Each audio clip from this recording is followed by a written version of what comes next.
Good morning. आज आपको रीत काल के रीति मुक्त काव्य धारा के कवि बिहारी लाल जी का भक्ति पढ़ना है, तो ध्यान से देखें किताब को।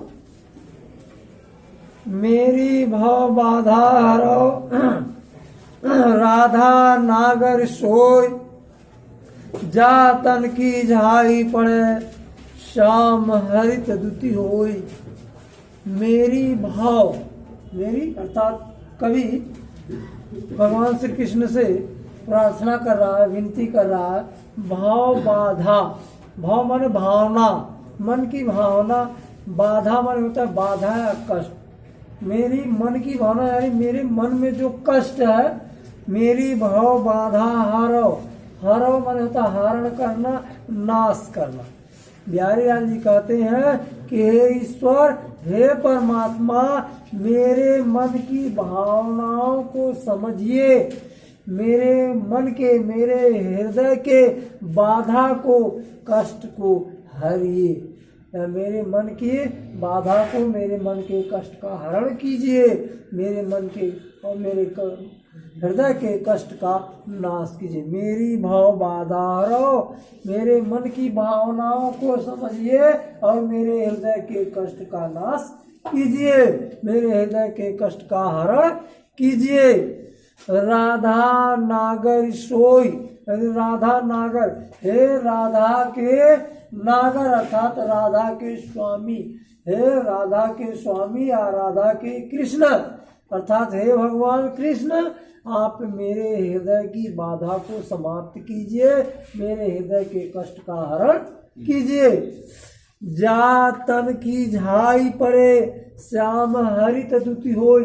झाई मन होता परछाई, जा तन जिसकी तन मन शरीर, जिसके शरीर की परछाई पड़ जाने से, सिर्फ जिसके शरीर की परछाई पड़ जाने से या परछाई मात्र के पड़ जाने से श्याम हरित दुति होय।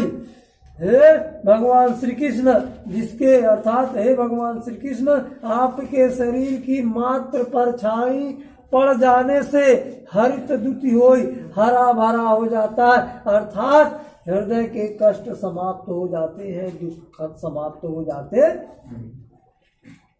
हे राधा के नागर, हे राधा के भगवान श्री कृष्ण अर्थात हे भगवान श्री कृष्ण, आप मेरे हृदय के कष्ट को नाश कीजिए, हृदय के कष्ट को समाप्त कीजिए, मेरे हृदय के मन के भावनाओं को समझिए, मेरे हृदय के कष्ट का नाश कीजिए। जिसके शरीर की परछाई मात्र पड़ जाने से जीवन के सारे कष्ट समाप्त हो जाते हैं, सारे दुख नाश हो जाते हैं।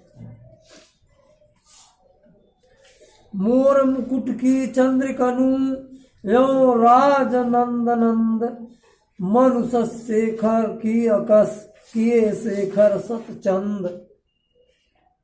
मोर मुकुट की चंद्रकनु, चंद्रकनु मतलब मोर मुकुट में, यानी भगवान श्री कृष्ण जो मोर अपने मुकुट में मोर का पंख लगाए होते हैं, उस मोर के पंख में जो चंद्रमा की आकृति दिखलाई पड़ती है। मोर का पंख देखा है ना, उसके बीच में एक चंद्रमा का गोल सा आपको आकृति से, दूसरे रंग का मतलब अलग रंग से, पंख तो दूसरे रंग का होता है लेकिन उस पंख के बीच एक अलग रंग का चंद्रमा की वहां गोल सा दिखाई पड़ता है। वही बता रहे हैं मोर मुकुट की चंद्रिकनु, यानी मोर मुकुट में लगाए हुए मोर के पंख में जो चंद्रमा की आकृति है, यो राज नंद नंद,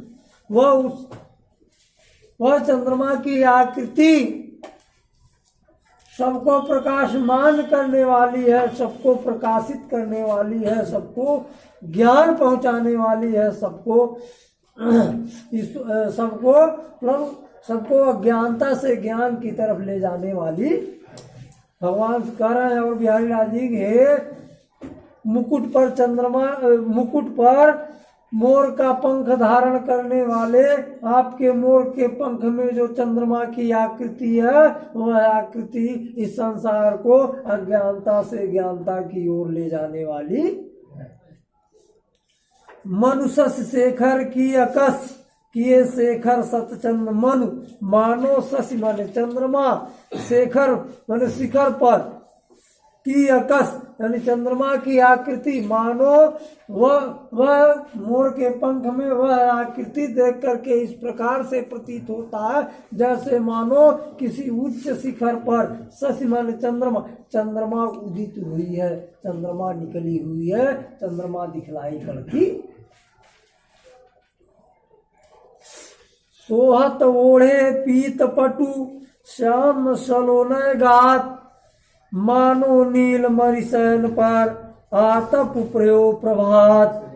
सोहत ओढ़े, सोहत माने सुशोभित होना, ओढ़े माने ओढ़ना धारण करना, पीत माने पीला, पटु माने वस्त्र, श्याम सलोने गात, श्याम माने सांवले रंग के भगवान श्री कृष्ण, सलोने माने सुंदर, गात माने शरीर।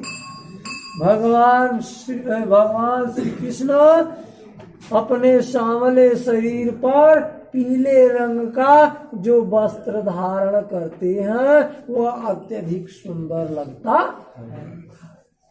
मानो नीलमणि शैल पर, मानो नीलमणि शैल माने पर्वत, नीलमणि पर्वत पर वह पीले रंग भगवान श्री कृष्ण के सांवले शरीर पर वह पीले रंग का वस्त्र उसी प्रकार से सुशोभित होता है जिस प्रकार से मानो नीलमणि पर्वत पर शैल पर आतप प्रयोग प्रभात, नीलमणि पर्वत पर प्रातः काल जब सूर्य का प्रकाश प्रकाशित होता है, सूर्य की पहली किरण निकलती है, उसी सूर्य के निकलते हुए पहली किरण की बात भगवान श्री कृष्ण के सांवले शरीर पर वो पीला वस्त्र सुशोभित होता।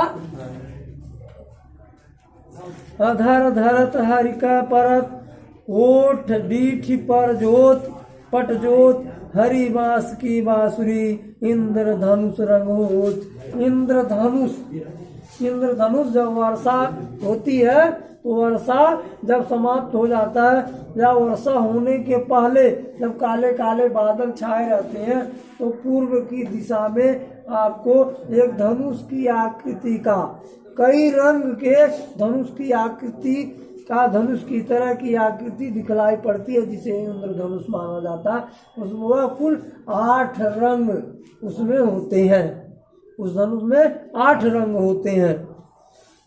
भैया हरित बांस की बांसुरी, हरित माने होता हरा, बांस माने बांस, हरे रंग के बांस या हरे बांस की बांसुरी इंद्रधनुष के उस 8 रंगों की भांति दिखलाई पड़ती है। अधर धरत हरिका परत, अधर माने होठ, धरत माने धारण करना, हरि माने भगवान का परत, भगवान श्री कृष्ण जब अपने होठों पर उस बांसुरी को धारण करते हैं। होठ डिठिपट जोत यानी जब वह भगवान श्री कृष्ण अपने होठों पर बांसुरी धारण करते हैं तो वह बांसुरी भगवान श्री कृष्ण की होठों पर ज्योति की भांत प्रकाश की भांत प्रकाशित होती है, दिखलाई पड़ती है। और कैसा दिखलाई पड़ती है? हरी बांस की बांसुरी इंद्रधनुष रंगोत, वह हरे रंग की बांसुरी भगवान श्री कृष्ण के होठों पर जब धारण करते हैं तो वह बांसुरी इंद्र के 8 रंग के धनुष की भांत प्रतीत होती है, दिखलाई पड़ती है, सुशोभित होती है। This next time.